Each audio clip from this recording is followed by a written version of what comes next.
মানে ইমানে দানৱ আমি দাউৰি উঠি আম খাব আহিছোঁ এয়া ড্ৰাইভাৰ আৰু পিছফালে এইবিলাক দানৱ যাই আছোঁ আমি দেখাই আছোঁ আম খাব আমি পূৰা এতিয়া চহৰৰ মাজত ৰবি দেই চহৰৰ মাজত আম ছিঙিবলৈকে আহিছোঁ পূৰা দেখাই আছোঁ আৰু মোৰ এয়া মুখ চুখ পূৰা ঘামি আছে মানে দাউৰিতকৈ আহিছোঁ যে আৰু আমাৰ আম ছিঙা মানুহকেইটা ইয়াত যাই আছে পূৰা আগত এইকেইটা বাল্টিঙৰ সৈতে যাই আছে কৰিছা মাইনাহঁত আম ছিঙিছা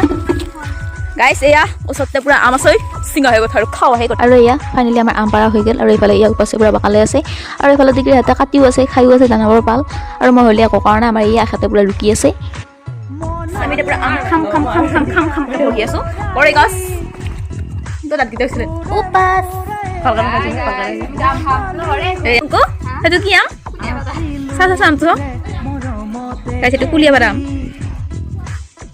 এনেবাৰ আম চাম পূৰা কলপাতত খাই ভাল লাগে কিন্তু আমাৰ নিচিনা উঠি এনে ক'ত কাটিম আৰু আমি ইয়াৰ পৰা কাঁহিটা লৈ লৈছোঁ এইফালে দিকে হাতে পূৰা চলাটো কাটি আছে মানে কাটিব পৰা নাই কাৰণে ৰুকি আছে আৰু বহুত পৰ ৰখাৰ মূৰত কেনেবাকৈ আমৰ বাতিটো হাতত পৰিল আৰু এইফালে হাতে পূৰা আৰু চলা ভাঙি লৈছে আৰু সকলো ধৰণৰ আম খাব নোৱাৰোঁ এই ৰৰহীয়াটো আমবোৰহে খাওঁ সেয়াই আমি এতিয়া আম খাই আছোঁ আৰু অলপমানো দিয়া নাই আমাৰ এতিয়া আম খোৱা হৈ গ'ল মই এই ধুই আনিলোঁ এহঁতৰ হ'ব আৰু এতিয়া খাই আছে এতিয়া আমাৰ ভোকখন এহঁতে মানে অলপমান লেজি মই মানে অলপ ফাষ্ট বাই বাই গাইছ এয়া আমাৰ আম খোৱা ভিডিঅ' ভাল লাগিলে লাইক কমেণ্ট আৰু শ্বেয়াৰ কৰিব আৰু চেনেলটো ছাবস্ক্ৰাইব কৰিবলৈ নাপাহৰিব বাই বাই